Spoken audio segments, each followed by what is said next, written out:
오늘은 고린도전서 11장 1절 말씀인데요. 본받는 자라는 제목으로 같이 함께 말씀을 좀 나누겠습니다. 여러분 혹시 개인적으로 본받고 싶은 그런 분이 있으십니까?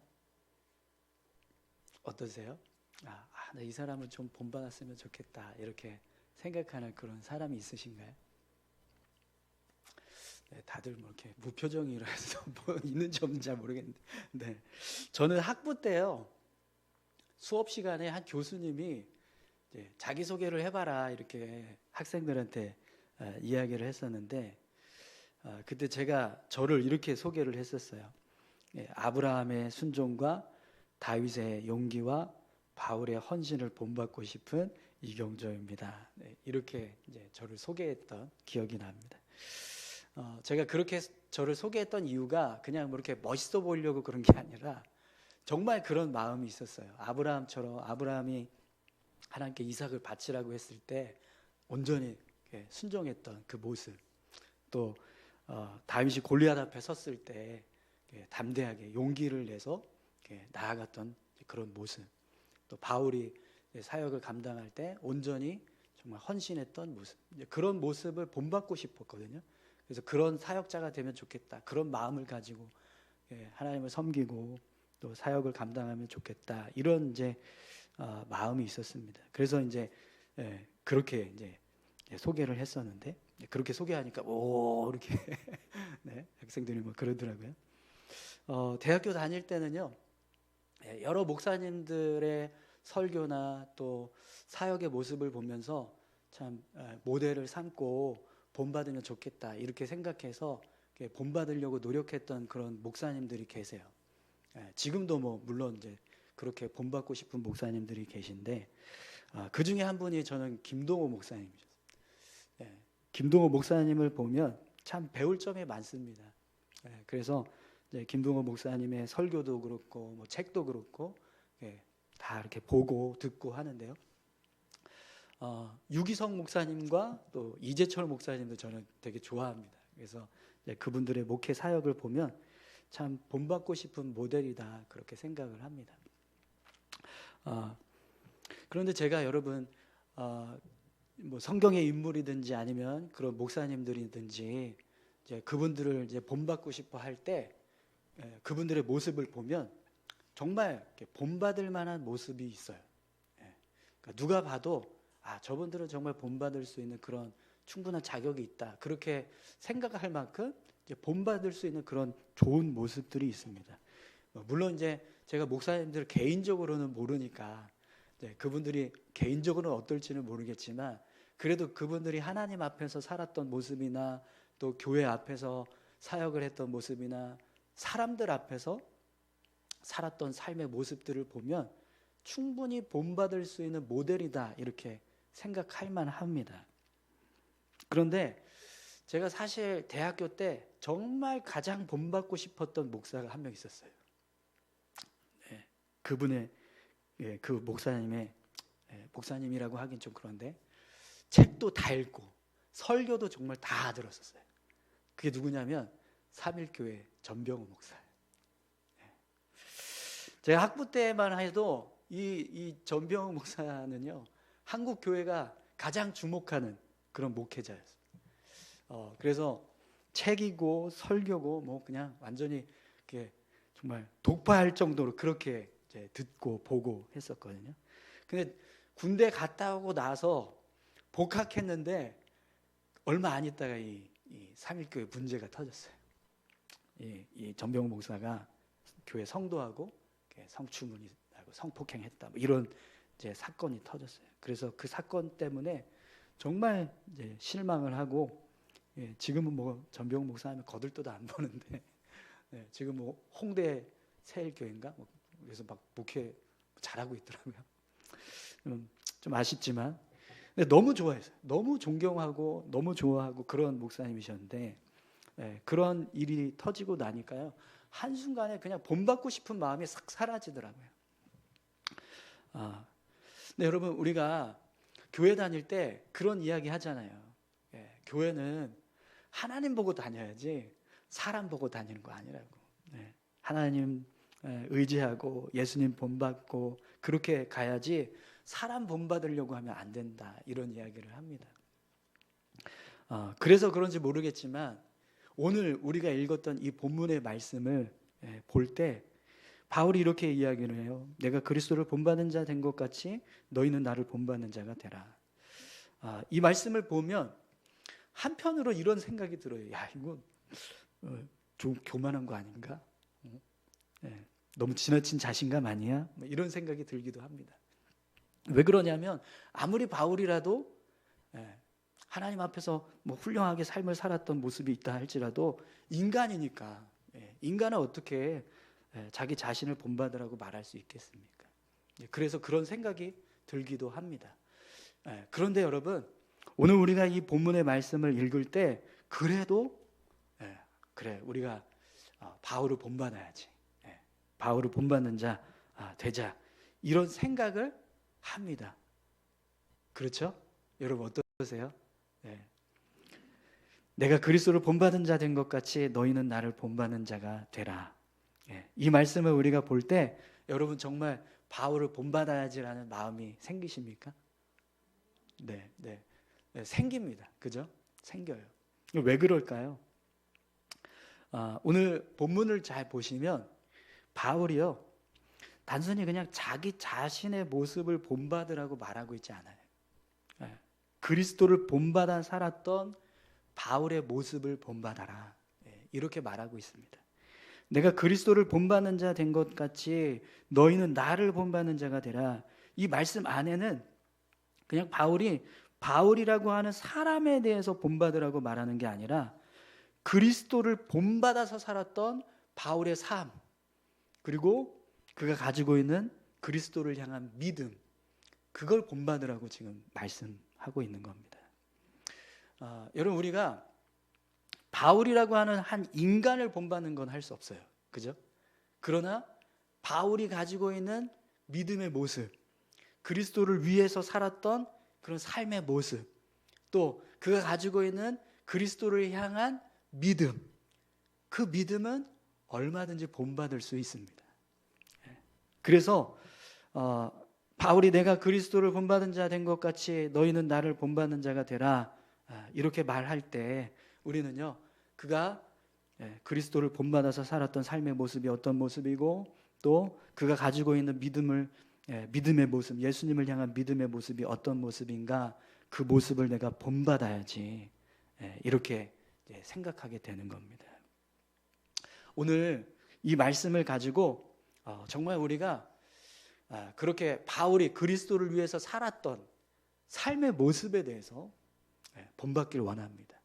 그리고 바울이 가지고 있던 그리스도를 향한 믿음, 그 믿음을 우리가 본받을 수 있었으면 좋겠습니다. 그러면 바울이 어떤 믿음을 가지고 있었고 또 그리스도를 위해서 어떻게 살았는가, 그 모습을 함께 좀 생각해 보려고 하는데요. 여러분, 바울이 가지고 있는 믿음을 우리가 볼 수 있는 한 사건이 사도행전 9장에 나옵니다. 사도행전 9장에 보면 바울의 회심 사건이 나와요. 바울의 회심 사건은 여러분 너무나 잘 아시죠? 바울은 그리스도인들을 박해했던 바리새파 사람이었어요. 그리고 다메섹에 있는 그리스도인들을 잡아가기 위해서 다메섹을 향해서 나아가고 있었습니다. 그런데 그때 예수님께서 바울을 부르세요. 그리고 이방인의 사도로 그렇게 세우십니다.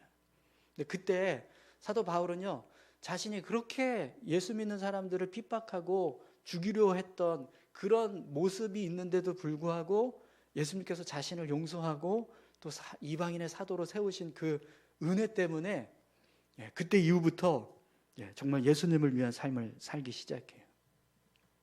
바울이 회심 전까지의 모습을 보면 이건 누구보다 그리스도를 미워하는, 그리스도인들을 핍박하는 그런 사람이었습니다. 그래서 사도 바울이 디모데전서 1장 15절 말씀에 보면 자기 자신을요, 회심 전의 모습을 이렇게 고백해요. 죄인 중에 내가 괴순이라, 이렇게 고백을 합니다. 그러니까 자기가 죄인 중에서도 우두머리라는, 우두머리 같은 그런 죄인이라는 거예요. 그럼 여러분, 내가 나를 생각할 때 죄인 중에서 괴수 같은 사람이에요. 그런데 그 사람이 예수님을 믿게 되었다라고 생각해 보십시오. 그럼 어떻게 될까요? 누구보다 그리스도께서 베풀어 주신 대속의 은혜에 대해서 깊이 이해하게 될 거예요. 그러니까 자기 자신이 가지고 있는 죄된 모습이 너무나 큰데 그런 죄를 다 덮어주시고 용서하시고 날 하나님의 자녀로 삼아주셨다. 이것 때문에 그리스도의 대속의 은혜가 얼마나 큰가를 사도 바울은 누구보다 분명하게 깨달을 수 있었던 겁니다. 그래서 바울이요, 죄인 중에 내가 괴순이라 이런 고백을 할 때 그 앞부분에 먼저 어떤 고백을 했냐면, 미쁘다 모든 사람들이 받을 만한 이 말이요, 그리스도 예수께서 죄인을 구원하시려고 세상에 임하셨다 하였도다. 이렇게 고백을 합니다.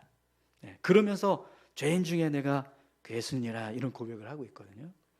앞에 보면 이 미쁘다라고 하는 단어가 나오는데 이게 헬라어로는 피스토스라고 하는 단어를 써요. 이게 무슨 뜻이냐면 신뢰할 만하다, 믿을 만하다 이런 뜻입니다. 그러니까 사도 바울이 자기 같은 이 죄인 중에 괴수 같은 사람도 예수님께서 구원하시기 위해서 이 땅에 오셨다. 이 사실이 얼마나 귀한지 우리가 반드시 믿어야 할 진리다. 이렇게 고백을 했다라는 거예요. 여러분, 바울은요, 그리스도의 사랑에 대해서, 그리스도의 대속의 은혜에 대해서 정말 누구보다 더 분명하게 깨달았던 사람이에요. 여러분들은요, 예수님께서 베풀어 주신 대속의 은혜를 얼마나 깊이 이해하고 계십니까? 여러분들을 구원하시기 위해서 이 땅에 오신 예수님의 사랑을 얼마나 깊이 깨닫고 계신가요?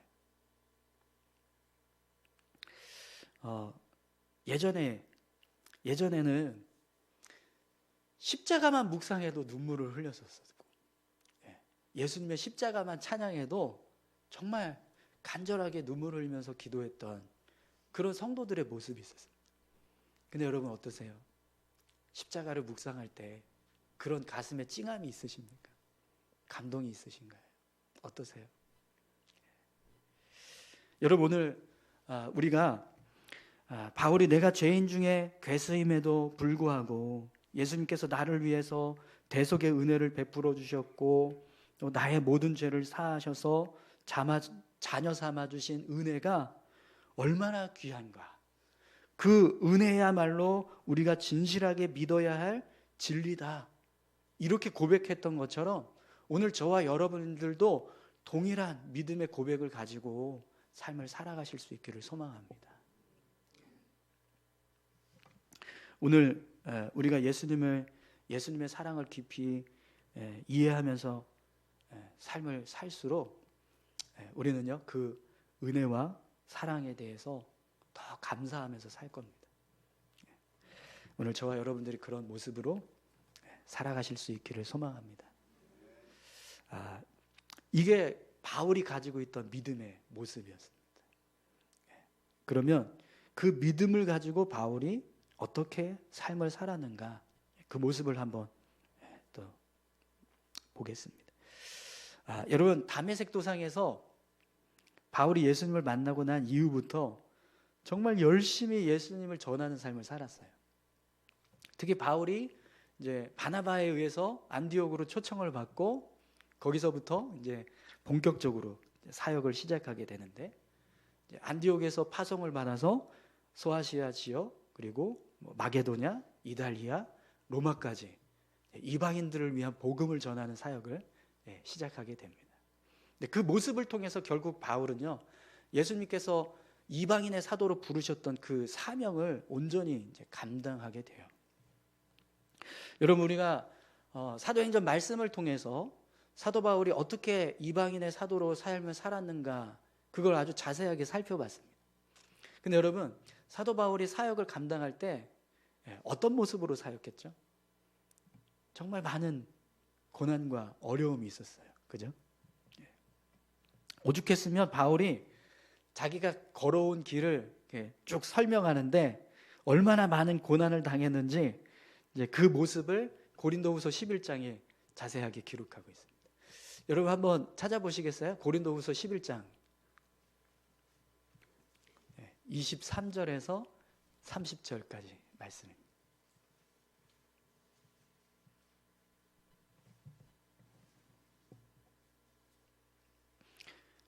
고린도후서 11장 23절에서 30절까지 말씀.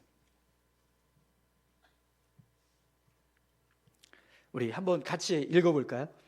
그들이 그리스도의 일꾼이냐 정신없는 말을 하거니와 나는 더욱 그러하도다. 내가 수고를 넘치도록 하고 옥에 갇히기도 더 많이 하고 매도 수없이 맞고 여러 번 죽을 뻔하였으니 유대인에게 40에서 하나 감한 매를 5번 맞았으며 3번 태장으로 맞고 1번 돌로 맞고 3번 파선하고 일주야를 깊은 바다에서 지냈으며 여러 번 여행하면서 강의 위험과 강도의 위험과 동족의 위험과 이방인의 위험과 시내의 위험과 광야의 위험과 바다의 위험과 거짓 형제 중에 위험을 당하고 또 수고하며 애쓰고 여러 번 자지 못하고 줄이며 목마르고 여러 번 굶고 춥고 헐벗었노라. 이 외의 일은 고사하고 아직도 날마다 내 속에 눌리는 일이 있으니 곧 모든 교회를 위하여 염려하는 것이라. 누가 약하면 내가 약하지 아니하며 누가 실족하게 되면 내가 애타지 아니하더냐. 내가 부득불 자랑할진대 내가 약한 것을 자랑하리라. 아멘. 여러분 바울은요 예수님을 전하기 위해서 자신의 생명을 걸었어요. 자신의 생명보다 예수님을 전하는 것을 더 소중하게 생각했고 또 자신의 생명을 아끼지 않고 예수님을 위해서 삶을 살았습니다. 그래서 이런 고난과 어려움 속에서도 끝까지 포기하지 않고 복음을 전하는 삶을 살 수 있었습니다. 이 고린도후서 11장에 보면 바울이 이런 고백을 하는데요. 이 외의 일은 고사하고 아직도 날마다 내 속에 눌리는 일이 있으니 곧 모든 교회를 위하여 염려하는 것이라. 누가 약하면 내가 약하지 아니하며 누가 실족하게 되면 내가 애타지 아니하더냐. 이 고백은요 바울이 연약해진 교회와 또 연약해진 성도들을 생각할 때마다 자기 마음에 눌림이 있고 애가 타는 마음이 생겼다 이렇게 고백을 하는 거예요. 근데 여러분 내가 관심도 없고 뭐 사랑하지도 않는 사람이 뭐 이렇게 뭐 연약해졌다 그러면 그 사람을 위해서 뭐 애가 타거나 걱정하거나 뭐 염려되는 그런 마음이 생길 수 있을까요? 없을 겁니다. 그죠? 내가 관심이 없다, 뭐 사랑하고 싶은 그런 사람이 사랑하는 마음이 없다 그런 사람이라면 뭐 그러든지 말든지 약해지든지 말든지 아프든지 말든지 뭐 전혀 상관하지 않을 거예요. 그런데 바울이 내가 아직도 내 마음에 날마다 교회를 생각할 때 성도들을 생각할 때 눌림이 있고 염려가 있고 함께 약해지고 함께 애가 탄다 이렇게 고백을 하고 있다는 거죠. 그럼 여러분 바울이 교회를 위해서 또 성도들을 위해서 얼마나 사랑하고 있는가 이 고백만 봐도 충분히 알 수가 있습니다.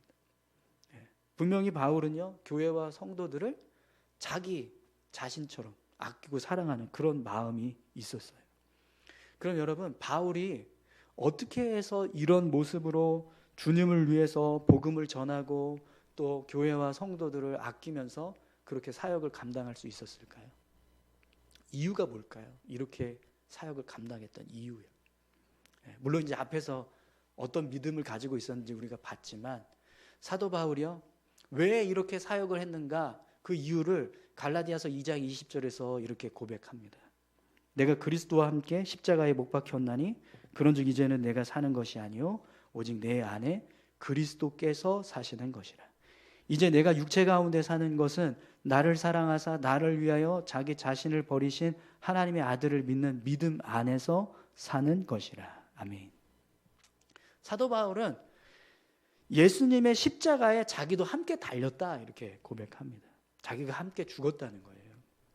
예수님께서 십자가에 달려 죽으실 때 나도 같이 죽었다. 그래서 내가 지금 사는 것은 내 생명으로 사는 게 아니라 부활하신 예수님의 생명으로 살고 있는 거다.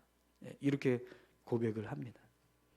여러분, 바울은요, 그러니까 자신의 생명이 부활하신 예수님의 생명이라는 거예요. 그럼 여러분, 내가 지금 삶을 살아가고 있는 내 생명이 내 생명이 아니라 부활하신 예수님의 생명으로 삶을 살아가고 있다. 그러면 어떻게 살아갈까요? 누구를 위해서 살까요? 내 생명의 주인 되신, 그 생명의 존재가 되시는 예수님을 위해서 살 수밖에 없는 거예요. 전적으로 예수님을 위해서 삶을 살았던 이유가 여기 있다는 거죠. 내가 지금 삶을 살아가고 있는데 이렇게 삶을 살아가고 있는 이유가 내 생명으로 사는 게 아니라 예수님의 생명으로 삶을 살아가고 있다. 여러분, 뭐 이렇게 장기를 이식 받으신 분들 이야기 들어보면 그런 얘기 하잖아요. 제2의 내가 삶을 다시 이제 살게 되었다고. 그래서 이제 앞으로는 나에게 이런 장기를 허락해 떼어준 그 사람의 생명, 그 생명값으로 내가 잘 살겠다. 이렇게 고백하는 거 여러분 들어보셨죠?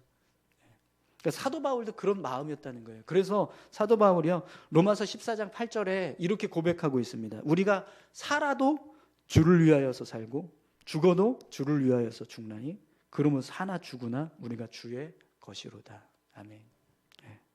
바울은 자신이 주님의 생명으로 사는 것이기 때문에 죽어도 주를 위해서 죽고 살아도 주를 위해서 산다. 이렇게 지금 고백을 하는 겁니다. 여러분, 바울이 어떻게 해서 자신의 모든 삶을 예수님을 위해서 바쳤는가? 그 이유를 분명히 알 수 있습니다. 교회를 사랑하고 성도들을 사랑하고 주님의 나라를 세우기 위해서 온전히 헌신했던 바울의 모습, 그 모습은요, 예수님의 생명으로 살고 있었기 때문이라는 거예요. 사랑하는 성도 여러분, 오늘 저와 여러분들이 바울이 가지고 있는 이 믿음의 고백, 이 고백을 여러분들, 저와 여러분들 같이 함께 품을 수 있었으면 좋겠습니다. 내가 예수님을 믿고 하나님의 자녀로 삶을 살아갈 때 지금 내가 살아가고 있는 이 생명은 더 이상 내 생명이 아니라 예수님의 생명입니다. 이 고백을 가지고 우리가 삶을 살아간다면 분명 오늘 저와 여러분들이요, 주님을 위해서 삶을 살아가게 될 줄 믿습니다. 오늘 저와 여러분들이 그렇게 사도 바울이 예수님 본받아서 예수님의 생명으로 삶을 살았다라고 고백하는 것처럼 그렇게 예수님을 위해서 삶을 살아가는 믿음의 사람들 다 되시기를 축원합니다. 마지막으로 바울이 가지고 있는 믿음의 모습을 한 가지만 더 살펴보겠습니다. 지난주 말씀해 보면 바울이요, 이런 고백을 했습니다. 고린도전서 10장 23절 24절 말씀인데요.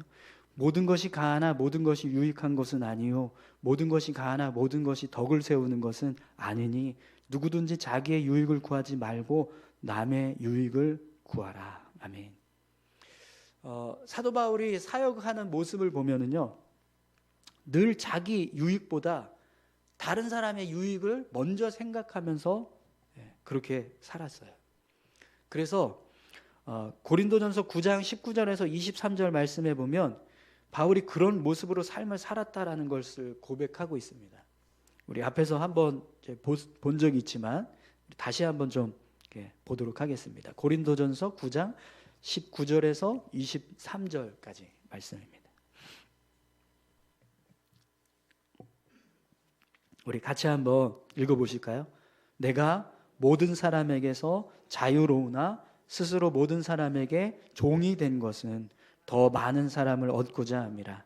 유대인들에게 내가 유대인과 같이 된 것은 유대인들을 얻고자 하며 율법 아래에 있는 자들에게는 내가 율법 아래에 있지 아니하나 율법 아래에 있는 자같이 된 것은 율법 아래에 있는 자들을 얻고자 하며 율법 없는 자에게는 내가 하나님께는 율법을 없는 자가 아니요 도리어 그리스도의 율법 아래에 있는 자이나 율법 없는 자와 같이 된 것은 율법 없는 자들을 얻고자 함이라. 약한 자들에게 내가 약한 자와 같이 된 것은 약한 자들을 얻고자 하며 내가 여러 사람에게 여러 모습이 된 것은 아무쪼록 몇 사람이라도 구원하고자 함이니 내가 복음을 위하여 모든 것을 행함은 복음에 참여하고자 함이라. 아멘. 여러분, 바울은요 자기 마음대로 삶을 살아갈 수 있는 자유가 있었어요. 특히 예수님을 믿고 나서 바울은 율법으로부터 자유했습니다. 또 세상의 어떤 권세와 권력 앞에서도요 자유했어요. 그래서 여러분 사도행전 말씀을 보면 그 아주 높은 관직에 있는 사람들 앞에 섰을 때 사도 바울이 전혀 굴하지 않고 당당하게 이야기했던 모습들을 우리가 보지 않았습니까? 그런데 바울이요 복음을 전할 때만큼은 자신의 자유를 다 포기했어요. 그래서 모든 사람들에게 종이 되었다 이렇게 고백을 해요. 유대인에게는 유대인처럼, 헬라인에게는 헬라인처럼, 율법 아래 있는 사람들에게는 내가 율법 아래 있는 사람처럼, 율법 없는 사람에게는 율법 없는 사람처럼, 약한 사람에게는 약한 사람처럼 늘 다른 사람의 유익을 먼저 생각하고 자기 유익은 늘 포기하면서 삶을 살았어요. 그래서 여러분 제가 지난주에 말씀 이렇게 나누면서 그런 이야기를 했어요. 바울이 말한 대로 삶을 살아가면 우리는 자유가 없다. 우리는 끊임없이 내 자유를 포기하고 다른 사람에 매여서 막 종속된 것처럼 그렇게 살아야 한다. 근데 정말 바울이 말씀하는 것처럼 우리가 삶을 살아가면 진짜 우리에겐 자유가 없습니다. 우리에겐 선택권이 없어요. 늘 다른 사람을 위해서 끊임없이 내 자유를 포기해야 되고 내 선택권을 내려놓아요. 그런데 여러분, 바울이 왜 그렇게 해야 된다라고 말씀했죠? 그게 하나님의 영광을 위한 일이기 때문이다. 이렇게 고백했습니다. 내가 나의 자유를 포기하고 다른 사람의 유익을 먼저 생각하면서 삶을 살아야 하는 이유가 그렇게 살아야 하나님의 영광을 위한 일이기 때문이다. 이렇게 고백을 한 거예요. 여러분, 바울은요 모든 삶을 하나님의 영광을 위한 모습으로 살았습니다. 그래서 하나님의 영광을 위해서 늘 자기 자신을 포기했어요. 자기 자신의 자유를 포기했습니다. 바울이 그런 이야기를 했었는데요. 고린도전서 9장 4절부터 6절에 이렇게 고백합니다. 우리가 먹고 마실 권리가 없겠느냐? 우리가 다른 사도들과 주의 형제들과 게바와 같이 믿음의 자매된 아내를 데리고 다닐 권리가 없겠느냐? 어찌 나와 바나바만 일하지 아니할 권리가 없겠느냐? 바울은 자기 자신도 교회로부터 지원을 받아서 사역을 감당할 수 있는 권리가 있었고요. 또 자기 자신도 결혼할 권리가 있었다는 것. 자기 자신도 일하지 않고 돈을 벌지 않고 자비랑 사역을 감당하지 않고 그냥 교회 사역에만 전념할 수 있는 권리가 있었다라는 거예요. 그런데 그렇게 살지 않았다는 겁니다. 그 이유가 뭐냐면 하나님의 영광을 위해서라는 거죠. 하나님께 영광 돌리고 싶어서 하나님이 기뻐하시는 일을 이루고 싶어서 그렇게 살았다라는 거예요. 사랑하는 성도 여러분, 오늘 저와 여러분들이 바울이 가지고 있는 이 믿음의 모습을 본받을 수 있기를 축원합니다. 하나님, 저의 삶이 하나님의 영광을 위한 삶이 되기를 소망합니다. 내가 살아가는 모든 삶이 하나님의 영광을 위한 삶이 되기를 원합니다. 그래서 하나님, 저는요 저의 유익보다 다른 사람의 유익을 먼저 생각하겠습니다. 그래서 저는 제가 가지고 있는 권리를 포기하고 먼저 희생하고 섬기는 삶을 살겠습니다. 제가 그렇게 저의 권리를 포기하고 먼저 희생하는 것이 하나님의 영광을 위한 일이라면 얼마든지 그렇게 살겠습니다. 여러분, 오늘 저와 여러분들이 정말 이런 믿음의 모습으로 삶을 살아갈 수만 있다면 분명 여러분들의 삶은요 하나님의 영광을 위한 삶이 될 줄 믿습니다.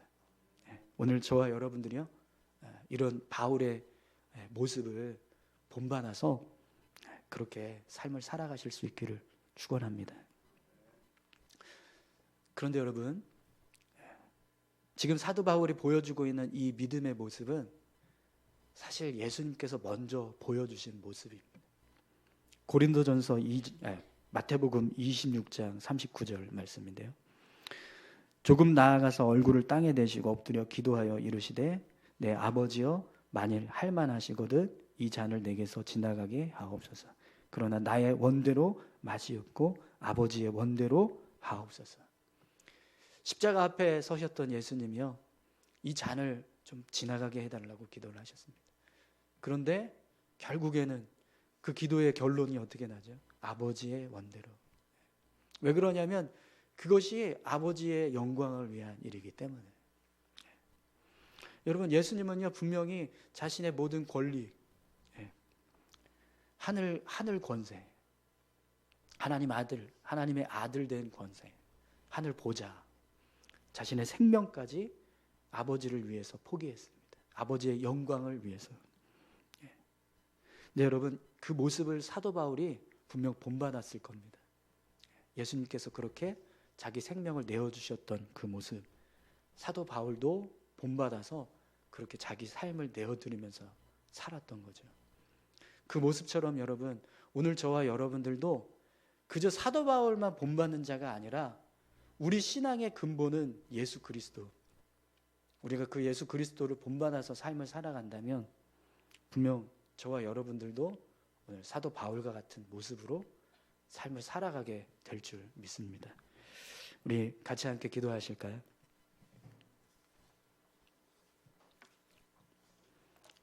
본받는 자, 여러분, 정말 이 땅에 훌륭한, 정말 잘 살았던 그런 어떤 사람들의 모습, 그 모습만 봐도 내가 본받았으면 좋겠다라고 하는 마음이 드는데, 우리가 믿음의 사람으로 또 하나님을 믿고 그리스도인으로 살고 있다면 우리 앞에서 수없이 정말 많은 어려움 속에서도 믿음을 지키고 그리스도를 본받아서 삶을 살았던 믿음의 선진들, 특별히 바울의 모습, 또 그 앞에서 우리 믿음을 세워주셨던 예수님의 모습, 그 모습을 우리가 본받아서 우리 삶이 정말 하나님 기뻐하시는 그런 믿음의 삶이 되었으면 좋겠습니다.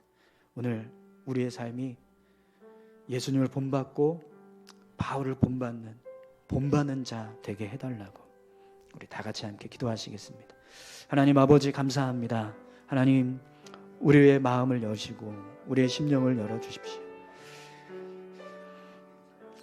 정말 죽을 수밖에 없는 죄인된 나를 구원하여 주신 그 은혜 앞에 날마다 감사하고 날마다 기쁨으로 살아갔던 사도 바울의 모습을 우리가 말씀을 통해서 다시 한번 보았습니다.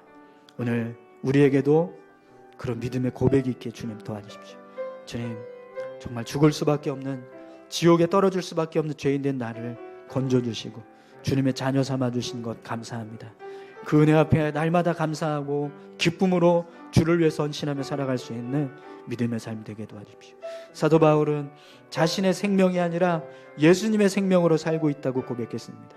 오늘 우리도 사도 바울과 같이 내 생명이 아니라 예수님의 생명으로 살고 있는 줄 믿습니다. 주님, 오늘 우리의 삶도 사도 바울과 같은 모습으로 살아갈 수 있게 주님 도와주십시오. 나를 위해서가 아니라 예수님을 위해서 살겠습니다. 예수님을 위해서라면 내 생명도 아끼지 않겠습니다. 고백했던 바울의 모습처럼 그렇게 주를 위해서 우리의 자유도 포기하고 우리의 유익을 먼저 생각하기보다 다른 사람의 유익을 먼저 생각하고 나를 희생하고 교회를 세우고 성도를 세우고 하나님의 나라를 세우기 위해서 힘쓰는 믿음의 삶을 살아갈 수 있도록 주님 인도해 주시옵소서. 그렇게 삶을 살아가는 것이 결국 예수 그리스도를 본받는 자의 모습인 줄 믿습니다. 그렇게 삶을 살아가는 것이 사도 바울을 본받아서 믿음을 지키며 살아가는 모습인 줄 믿사오니 주여 우리를 붙들어 주시고 인도하여 주옵소서. 주님 감사합니다. 하나님, 오늘 사도 바울이 예수님을 본받았던 것처럼 저희들도 그렇게 예수님 본받는 자 되게 도와주십시오. 또 그렇게 예수를 본받아서 믿음으로 살았던 사도 바울의 모습도 하나님 저희가 본받을 수 있게 주님 도와주십시오. 그래서 우리의 삶이 정말 하나님 보시기에 더 귀하고 복된 삶이 될 수 있도록 주님 축복해 주시옵소서. 감사드립니다. 예수님의 이름으로 기도합니다. 아멘.